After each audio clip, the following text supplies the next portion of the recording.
Well. Here we are again. I hope that this has got a sound pickup. I picked up a microphone that has a headphone that actually has a microphone attached to it. It's not my best headphone, but we'll see if it's working. Uh, Anyhow, here I am, courtesy of the webcam on my laptop. And I'm in my new digs here at Vivo in Bloomington. Uh, I keep running another YouTube test every time I get another set of digs to move into. Uh, don't see anybody in the chat. I'll hang around for a bit. Anyhow, I'm glad to see that the Democratic Party wised up, and as per my suggestion, they started running Kamala Harris instead of Biden. Biden was just too much of a drag on everything. I think it'll do a whole lot better with Kamala Harris. Now, I wouldn't mind voting for J.D. Vance as long as he agreed ahead of time that just as soon as he takes office on January 20th, that he and um, the incoming cabinet vote to do a 25th Amendment of the Constitution on Donald Trump and get him out of power as quick as possible, just to preserve the Union and protect us from Donald Trump possibly using the button of power. I'd much rather see that button in the care of J.D. Vance if my fellow Americans decide to elect these idiots to office. At least one idiot to be somewhat less of an idiot than the other, and 25th Amendment Trump right out of office.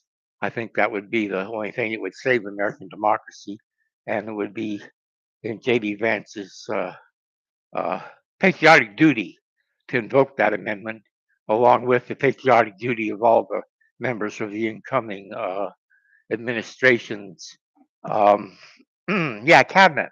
I believe the cabinet and the vice president have the power to declare the current holder of the presidency is nuts beyond belief and get him out of power right away. That would be an interesting thing. That would be about the last thing you might expect to happen, which is why I'm expecting it to happen. But we'll see. Maybe Kamala can pull the Democrats' cojones out of the fire here and get them elected instead, which would be also good for the country.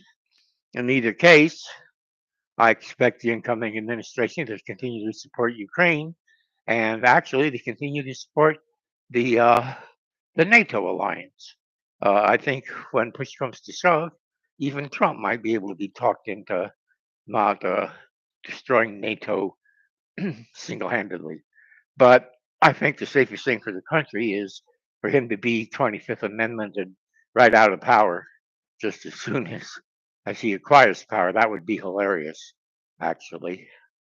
For those of you who aren't aware, the 25th Amendment does allow the vice president, along with the cabinet, to declare the president to be unfit for duty. And the president has so many days in which he can respond to that. And I'm not sure at that point whether they can still override him or not. But once he's out of power, I think that might just send a message to the right people to kind of keep him out, because you don't want that guy, you don't want that guy anywhere near the button of power that the president wields. Uh, and anyhow, that's my crazy suggestion in this stream. I don't see anybody showing up for the chat. That's probably because I don't have enough viewers to care whether I'm on a stream or not. But we'll hang on. We'll hang around till then. I don't have a whole lot to talk about. Uh,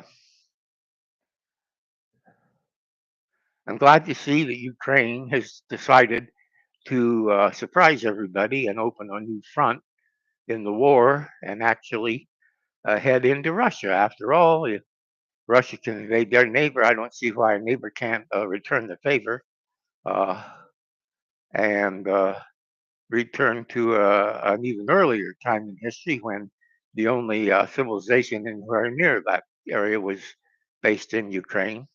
and Moscow is just a couple of fishing huts up on the river. Um, the idea that Putin single-handedly can do the damage he's already done is just monstrous. Uh, but we'll see if uh, things continue as they have.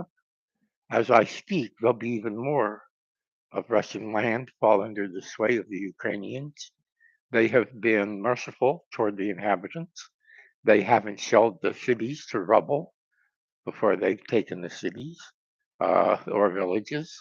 The people who have remained, uh, the civilians who have remained, have not been mistreated. They've not been massacred. You'll notice a total lack of mass graves anywhere near these establishments. Um, and in fact, people seem to be downright glad that the Ukrainians are there. At least they're getting some local services that they don't seem to be getting from the Russian government, uh, which is a good thing. Nothing like Ukrainians leaving reasonable memories behind them.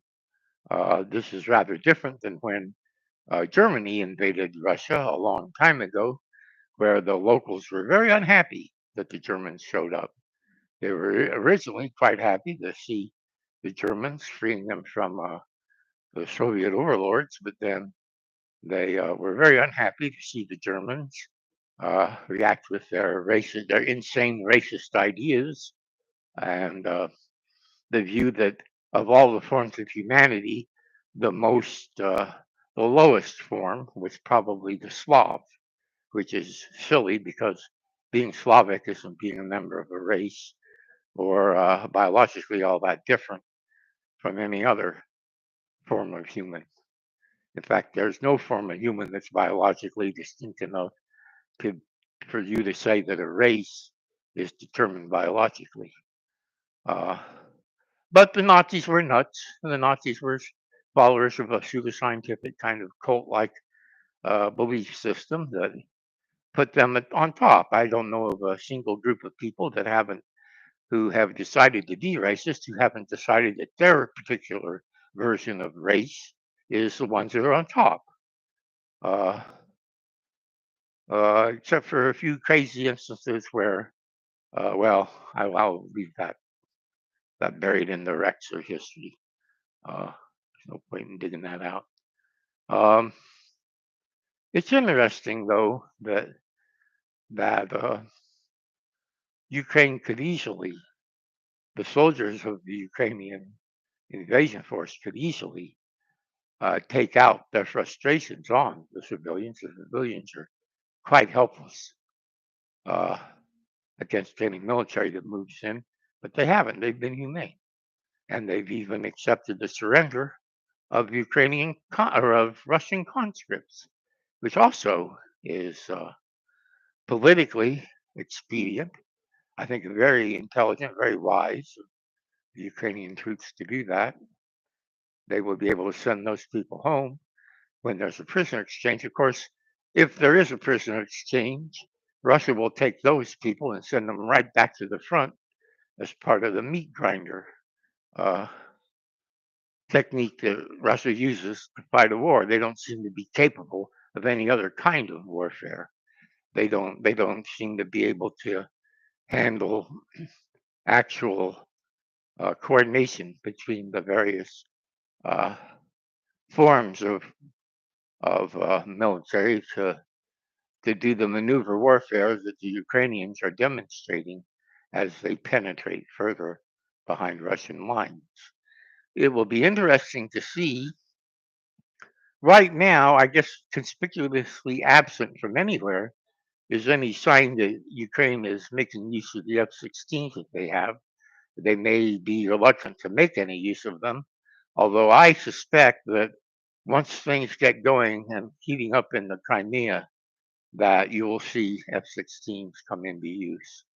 In fact, I'm expecting that the real Ukrainian offensive will be aimed toward the liberation of Crimea. And there's still time for that, but you're getting closer and closer to the wrong time of year for any offensive. to take place in that part of the world.